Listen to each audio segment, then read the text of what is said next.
And let's bring in our good friend, Dr. Joe Congini, Sports Medicine Center, Akron Children's Hospital. Joe, what road do you want to go down this morning? Hey, Ray, the road I want to go down is, could I bring a smile to your face? I'd like to bring a smile to your face. You do every week, but go right ahead. All right. Thank you. That's nice. But I've been meeting the last few weeks, and so many people in my office asking me questions about the World Cup. You know, a lot of people watching soccer when the World Cup comes around. It's kind of like the Olympics when they come around, and a lot of people get really into it. And I was curious about some of the differences in sports medicine in the highest levels of soccer versus American sports. And so who better to speak to than my good buddy and your good buddy by the name of Aaron Galpert. So I had a good talk with Aaron last night, and we talked about 4 things that maybe make covering American sports a little different than international soccer like the World Cup. Nobody would know better than Aaron. You know, Aaron's a very good friend of yours and mine, and now he is in South Carolina. But Aaron was like the soccer guru in athletic training. And when he first started working with me, at that time he was working with the Cleveland Force. They were like, they were drawing the same as the Cleveland Cavs in the old Coliseum days. And he was the head trainer for the Crunch. He had a couple of years with the U.S. national team, so he worked at the level of the World Cup. But he covered, of course, a lot of football when he was in our area here, Hoban, Wadsworth, way back to the Central Howard days. He's now in Summerville, South Carolina, and that's where I caught him working a game last night. And we talked about 4 different areas where high-level soccer, international soccer, is different a little bit than in some of the American sports. You know, number one, and I didn't fully grasp this until he told me about it, the injury assessments there, they don't have a lot of time. It has to be a really quick assessment because if somebody's hurt and they take them out of the game, they either have to play a man down for a while and bring them back, or if they sub them out, they're done for the game. And you only have 5 subs per game. When he was working, he said it was 3 subs per game. It was really a lot of pressure on the medical team. But there has to be a lot of communication between the head coach and the trainer because they don't want to wait long and play a man down long. So that actually happened yesterday. The only goal in the game that the U.S. won, Christian Pulisic was injured. They actually held him out of the game, treated him for a short time, put him back in the game, and played a man down. They did not sub him out.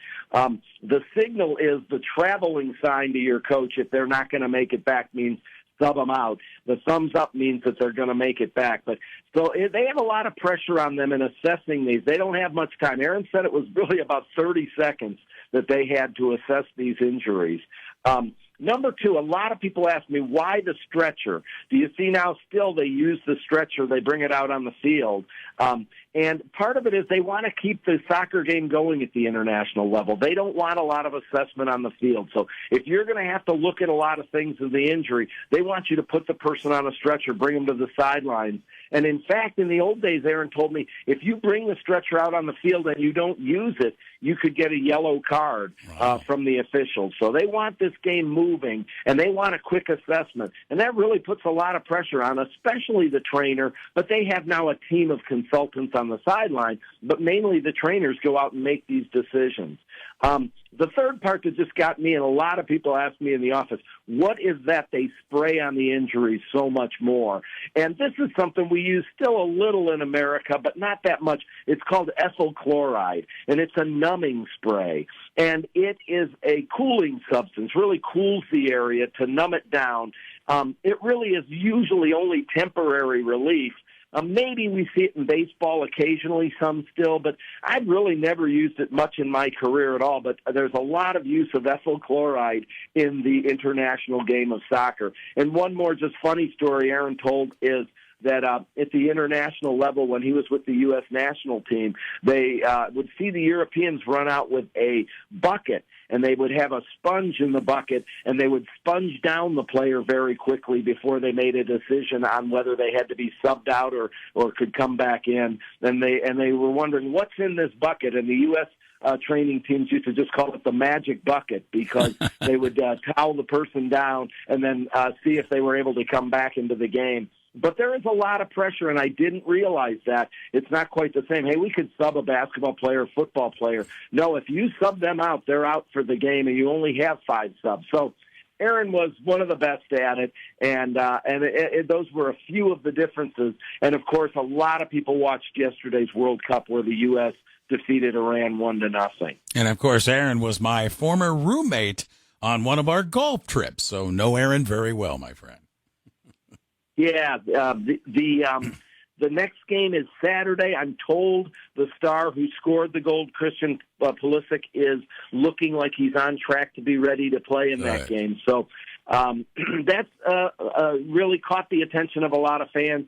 And also then, of course, Thursday night is the big state championship game. It's only a day away.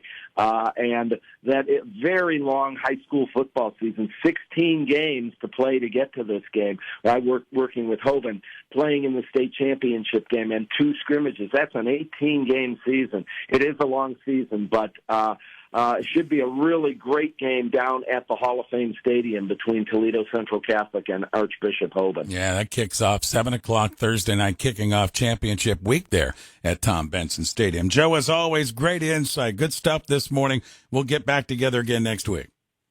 Talk to you next week, Ray. Thanks. Have a great weekend. You as well. Dr. Joe Congini, Sports Medicine Center, Akron Children's Hospital, with us at WAK.